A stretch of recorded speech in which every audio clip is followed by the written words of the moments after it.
I am Penelope Hayes, 68, and my mornings begin before the ridge turns gray. The barn lights hum, the horses lean over their doors, and the air smells like alfalfa and rain that never came. This land taught me how to hold sorrow and work at the same time. We built this place from almost nothing. My husband and I dug posts out of frozen ground, stretched wire until our palms split, and learned to coax grass out of rock. Most days still start around 5:30 a.m. when the kettle trembles and the first whinny lifts the dark. After he passed, I kept the routines because the routines kept me. Hoofbeats on packed dirt said I was not finished, not yet. The ranch became both memory and backbone. Sawyer arrived on a bright, brittle afternoon with a pressed jacket and an envelope he held like a verdict. He said he had brought something to help me transition and set a check for $13,000 on the table. Then he told me the ranch had been sold for $5 million and that it was time for me to move on. He laid out papers and pointed at a signature that was supposed to be mine. He said I had signed weeks ago and might not remember. He said I was too old to manage acreage and that an apartment in town would be safer. The words were smooth as glass and cut just the same. My hands went heavy and the kitchen seemed smaller than it had ever been. I looked at the scrawl on the page and felt my name pushed out of its own house. I tried to find the boy who used to sleep in the hayloft with burrs in his hair. All I could see was a man explaining why I should disappear for my own good. He called it responsible planning and said I would thank him once I rested. Shock rose first. Grief followed and sat tight between my ribs. Then anger found its feet and began to move. He kept talking about markets and timing and how quickly he had acted. He said people would help me pack and that leaving sooner would hurt less. He said memory gets thin at my age, so he had made the hard calls. Another voice cut through his. 2 nights earlier, Russell had called with his breath tight and careful. He said Sawyer was moving money and bragging that a signature would be easy to place. Russell asked me to see a lawyer and to stand my ground without making noise. I listened and I prepared. I was not walking into this empty-handed. So I did the thing a rancher does when cattle spook and a gate is open. I kept my face calm and let fear pass through like weather. I asked Sawyer to leave the papers so I could read every line after I fed the geldings. He thanked me for being reasonable and said the next generation could handle the heavy lifting. He told me I would be happier once I let go. He walked out with the easy step of someone who believed the future already belonged to him. The screen clicked behind him. Gravel sighed under his tires and folded back into the wind. I stood with the check, the forged consent, and the taste of copper under my tongue. The hurt buzzed like a live wire. Under it was something steadier, a small light that would not blink out. Justice can be patient, waiting in a chair at the end of the table until it is time to speak. I rinsed a cup and steadied my breath the way I do when a mare labors at 2 a.m. and the stall goes quiet. I called Russell to say I had heard him and that I would move carefully. Then I looked at the single key on the hook by the door and decided it would be me, not anyone else, who chose who crossed this threshold and on what terms. I was hurt, but I was not broken, not this time either, not now. I remember the night Russell called. His voice was steady but carried a tremor that told me how much it cost him to speak against his brother. He said Sawyer had been talking about quick money, about signatures that could be copied, about buyers already lined up. That warning sat heavy on my chest. I knew I had to act before the storm reached me. The next morning, I drove into town and walked into the office of Clara Jennings. She was younger than me, sharp-eyed, and the first lawyer who spoke to me as if I were not a confused old woman, but a business owner who had built something real. She listened to every detail without cutting me off. When I finished, she leaned forward and told me that elder financial abuse was one of the fastest-growing crimes in the country. She said it often began with family, the ones who thought they knew better or deserved more. Her words made my throat burn, but her tone carried no pity. She talked about legal tools that could make my property untouchable and about a trust that would outlast any trick Sawyer tried. She said if I signed the right papers, the ranch would stay under my control for as long as I lived, no matter what forgery he produced. For the first time in days, I felt the ground steady under my feet. I thought about the long years behind me. I saw myself in my 20s, with calloused hands feeding horses, before the sun rose, stretching each dollar to keep the ranch alive. I remembered selling quilts and odd jobs to buy fencing. I remembered standing beside my husband as we counted the calves, praying the numbers would be enough to cover feed. Each acre had been paid for with sweat, with blisters, with nights spent too tired to sleep. That $5 million ranch was not luck. It was my soul hammered into soil and timber. Clara placed the documents before me. Her voice was calm as she explained each clause, making sure I understood that I remained the lifetime beneficiary, that no one could force a sale, and that any fraudulent attempt would collapse under the weight of the law. I signed with a steady hand, thinking of Sawyer's smirk and how little he knew of what was coming. When I left her office, I felt a shift. Fear still walked beside me, but now it was joined by determination. I was no longer waiting to be stripped of my life's work. I was setting the trap that would show my son what happens when you mistake love for weakness. Clara promised she would be ready when Sawyer made his move. I promised myself I would not flinch when the time came. Suspense hung in the air, but under it was a quiet dignity that told me I was not finished yet. Sawyer called with false warmth and told me he had booked us a farewell dinner at one of the most expensive restaurants in Denver. He said it was the least he could do to honor me after the sale. I let my voice stay calm, though my heart beat with the knowledge that this was no goodbye dinner.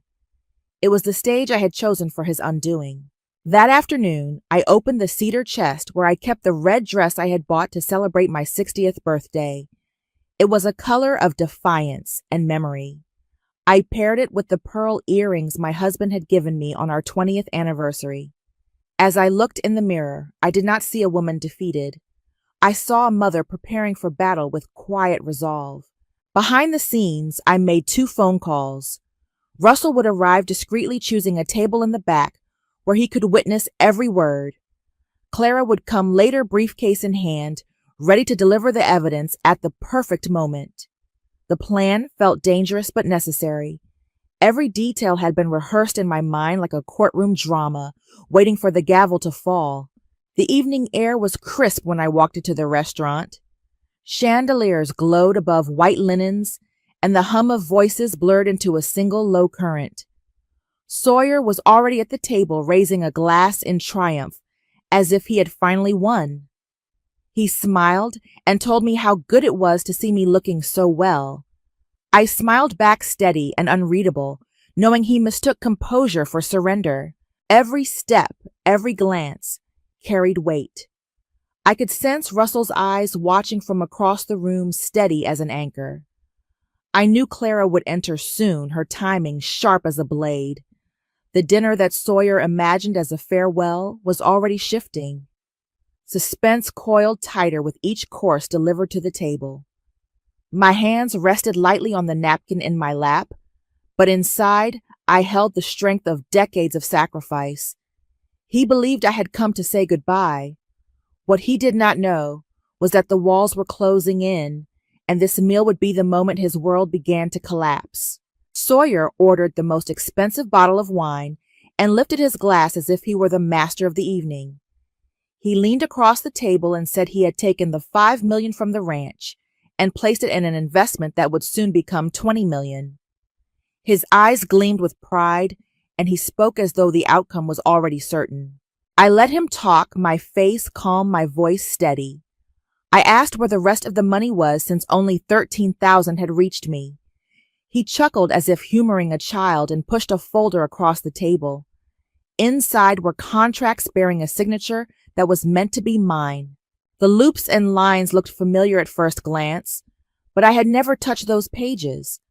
My stomach turned cold as I traced the letters of my name that someone else had drawn.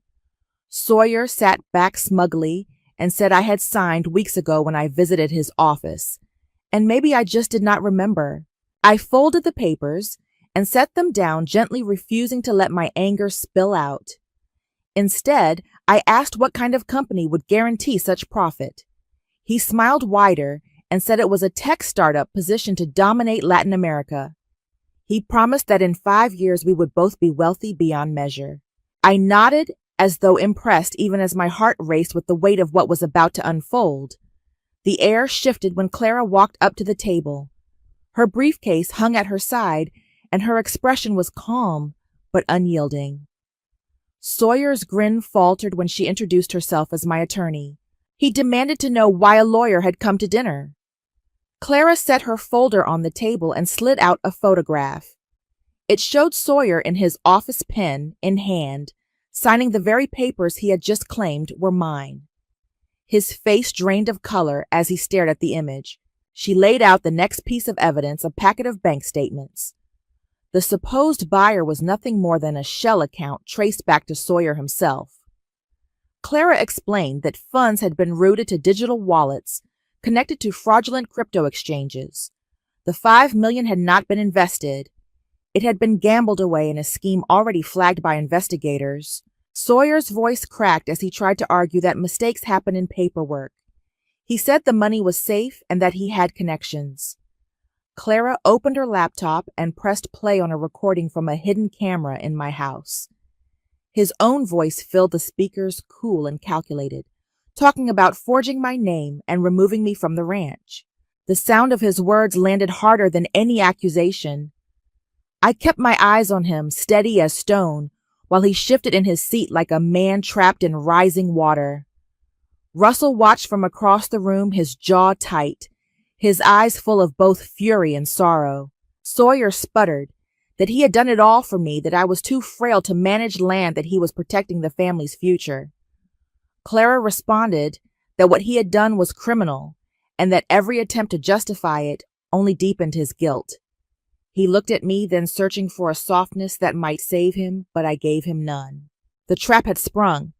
His arrogance dissolved into fear, his pride shrank into silence. In that moment, justice did not need shouting or spectacle. It lived in the quiet strength of a mother who refused to be erased, and in the sight of a son realizing his schemes had collapsed under the weight of truth. Sawyer's face was pale as he reached for my hand, his voice breaking with pleas for forgiveness. He said he had made a mistake, that he only wanted to secure a future for us both, and that he could fix everything if I gave him time. His words carried desperation, but I had heard enough excuses to know the difference between regret and survival. I sat in silence, weighing the choice before me. Pressing charges would end his freedom and stain our family forever, but letting him walk away would destroy any sense of justice. Russell leaned forward, his voice steady, and offered another path. He said Sawyer should return the $300,000 still left, sell his home and his car to cover restitution, and then work at the ranch for 1 year without salary. The idea hung in the air, heavy and undeniable. Sawyer nodded quickly, clinging to the hope that work could spare him from ruin. I looked at him and felt both the sting of betrayal and the faint ache of the boy I once carried in my arms. My decision formed, slowly carved by pain, but also by a duty to protect what I had built. I told him this was not reconciliation, but probation on my terms. He would rise before dawn like any hired hand, put blisters on his palms, and learn the value of sweat he had mocked. If he failed, the law would take its course without hesitation. His eyes filled with tears, but I held my ground. Justice would not come from sentiment, but from boundaries. That night, I chose mercy, but it was a mercy forged in steel, and he would either respect it or lose everything. The first weeks on the ranch broke Sawyer in ways court never could. His hands soft from years of papers, and numbers split open after hauling feed and fixing fences. He rose before 5 every morning, eyes bleary, and dragged himself into the fields where blisters taught him lessons no business school ever had. I watched from a distance, never coddling, never softening. He worked beside the ranch hands, and at first they laughed at his clumsy steps and sore back. But by the end of each day, he stood straighter, quieter, and a little less arrogant. The man who once ordered me to leave was being remade in dust and sweat. Months passed, and with them came change. By summer, his shoulders had filled out, his voice had lost its edge, and his eyes carried something I had not seen in years. Humility, respect. He no longer spoke of quick profits. He asked how to prune trees, how to care for the mares, how to listen when the wind shifted. He was still my son, but now he was learning what it meant to be my worker too. At the 1-year mark, Clara met with us to review the agreement. Sawyer had honored every term. He had sold what he owned, returned every cent possible, and put in a year of backbreaking labor without complaint. I agreed he could remain not as heir, but as junior partner under strict supervision. My trust was not healed, but it was beginning to grow roots again. That night, he sat with me on the porch, his hands rougher than mine. He admitted he once dreamed of being a musician, but buried it under the weight of money and pride.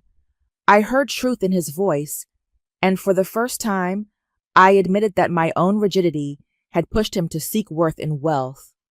We shared a silence that felt like understanding. Later, I hung a single key on the wall by the door. It was a symbol that I alone would decide who entered my home and my heart. As the key glinted in the fading light, I knew peace was not about forgetting or erasing. Peace was choosing who belonged in my life and on what terms.